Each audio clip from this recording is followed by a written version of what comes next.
what is the maximum number of days as a traveler that he can stay in a given city continuously and be exempted from his fast. For instance, he goes on to say, if he's a student, he's giving the game away here, if he's a student and he's traveled abroad for 2 months, is he exempted from his fast in Ramadan? Most of the scholars, what they say, that what is the ruling for Salah when a person travels, as the hadith I quoted earlier, that our beloved Prophet ﷺ said, mentioned in Sunan ibn Majah, hadith number 1667, that our beloved Prophet says that Allah subhanahu wa ta'ala has exempted a person from fasting and half of these prayers when he's traveling, and exempted a woman from fasting when she's pregnant, etc. So the ruling what is there for Salah as a traveler, it is the same as for a person who's fasting. And most of the fuqahas, most of the scholars, though the difference of opinion, but as for Salah, they say that maximum person can stay in a city in one place after he has left his own hometown is for 4 days. So most of the scholars, they agree that same thing is for fasting, that maximum they can stay in a city and can be considered as a traveler is for 4 days. If they extend, then they will not be considered as a traveler. Though there is difference of opinion in different schools of thought, but the majority consider this. Coming to the second part of the question, that if a person goes for studies and stays in a foreign land, maybe for 2 months or 3 months or several months together, will he be considered as a traveler? No. In this condition, he's staying for a long time, for months together. As far as fasting is concerned, he will have to fast all the obligatory fast of the month of Ramadan. Next question.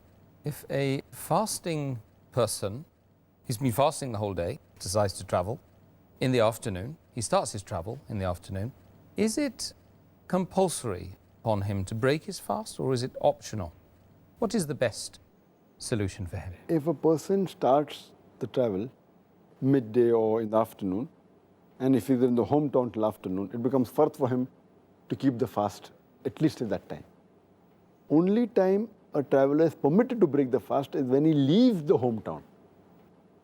If he decides that he's going to leave in the afternoon, it's not possible that he does not fast in the morning. He has to fast in the morning, because there can be change of plans. If he decides in the afternoon, he may change his plan, so then it will be a sin on him. So if a person is traveling, the only time he can break the fast is when he leaves the city limits. Until he hasn't left, he should not break. So if he leaves the city limits in the afternoon, he is permitted to break, not that he should break. But if he feels there's no hardship, he can continue fasting and complete his fast. It's optional on him. Okay, excellent. Next question is from one of our viewers who's a pilot, and he considers himself to be in a perpetual state of travel. Every day he's traveling on the plane, long distances. And he's asking, is he exempted, therefore, from all fasts? If a person's profession is such that he's a pilot, or if he's a sailor and he has to travel, and if he leaves his hometown and if he's gone away, so but naturally he's considered as a traveler.